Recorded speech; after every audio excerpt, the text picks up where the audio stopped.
Karet adalah polimer hidrokarbon yang terkandung pada lateks beberapa jenis tumbuhan. Beberapa tumbuhan lain juga menghasilkan getah lateks dengan sifat yang sedikit berbeda dengan karet, misalnya beringin, sawo-sawoan, getah perca, dan sawo manila.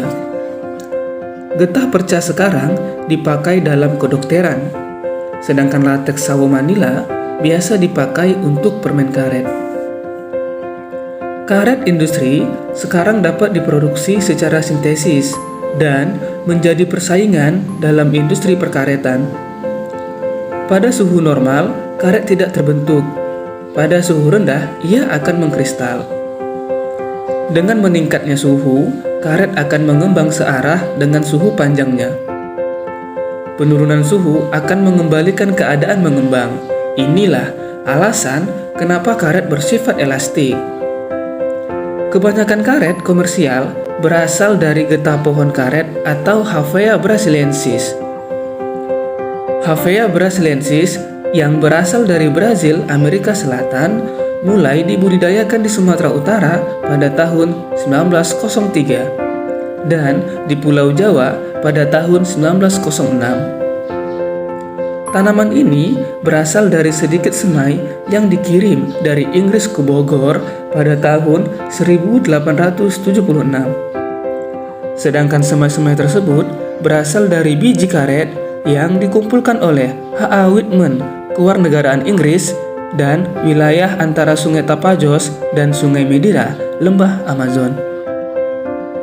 Tanaman karet merupakan tanaman tahunan yang dapat tumbuh sampai umur 30 tahun. Tanaman ini merupakan pohon dengan tinggi tanaman dapat mencapai 15 hingga 20 meter. Tanaman karet memiliki sifat gugur daun sebagai respon tanaman terhadap kondisi lingkungan yang kurang menguntungkan, seperti kekurangan air atau kemarau. Tanaman karet juga memiliki sistem perakaran yang ekstensif atau menyebar cukup luas, sehingga tanaman karet dapat tumbuh pada kondisi lahan yang kurang menguntungkan. Tanaman karet memiliki masa belum menghasilkan selama 5 tahun dan sudah mulai dapat disadap pada awal tahun ke-6. Secara ekonomis, tanaman karet dapat disadap selama 15 hingga 20 tahun. Kondisi negara Indonesia yang beriklim tropis sangat cocok untuk tanaman yang berasal dari daratan Amerika, seperti Brazil. Hampir di semua daerah Indonesia, termasuk daerah yang tergolong kurang subur, karet dapat tumbuh baik dan menghasilkan lateks. Karena itu, banyak rakyat yang berlomba-lomba membuka tanahnya untuk dijadikan perkebunan karet. Luas lahan karet yang dimiliki Indonesia sekitar 2,7 hingga 3 juta hektar. Ini merupakan lahan karet yang terluas di dunia. Perkebunan karet yang besar banyak diusahakan oleh pemerintah serta swasta. Sedangkan perkebunan karet dalam skala kecil pada umumnya dimiliki oleh rakyat. Tanaman karet siap sadap bila sudah matang sadap pohon. Matang sadap pohon tercapai apabila sudah mampu diambil lateksnya tanpa menyebabkan gangguan terhadap pertumbuhan dan kesehatan tanaman. Semakin bertambah umur tanaman, semakin meningkat produksi lateksnya. Mulai umur 16 tahun, produksi lateksnya dapat dikatakan stabil. Produksi lateksnya dapat dikatakan stabil, sedangkan sesudah berumur 26 tahun, produksinya akan menurun. Pada proses penyadapan, perlu dilakukan pengirisan. Bentuk irisan berupa saluran kecil melingkar batang arah miring ke bawah. Melalui saluran irisan ini akan mengalir lateks selama 1 hingga 2 jam. Setelah itu, lateks akan mengental. Karet adalah bahan utama pembuatan ban dan beberapa alat-alat kesehatan. Karet merupakan salah satu komoditas terbesar di Indonesia setelah minyak kelapa sawit. Sebagai produsen karet terbesar kedua di dunia, jumlah suplai karet di Indonesia penting untuk pasar global.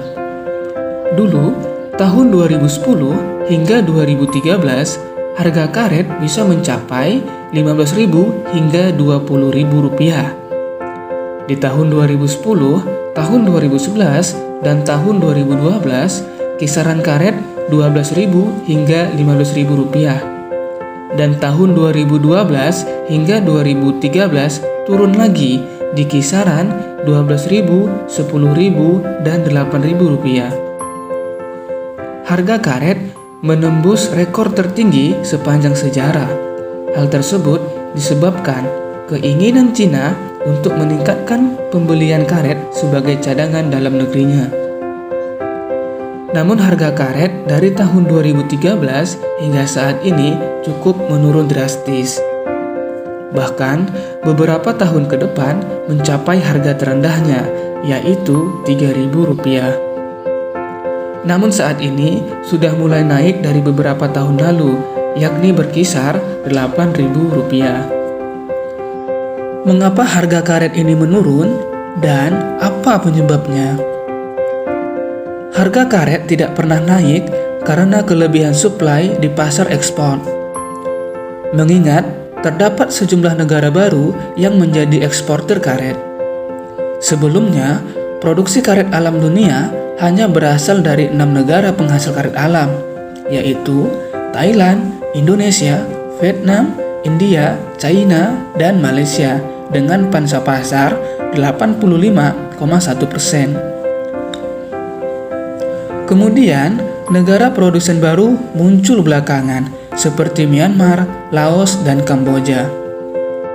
Faktor lain yang menyebabkan harga karet anjlok adalah harga karet di pasar sudah berjangka internasional.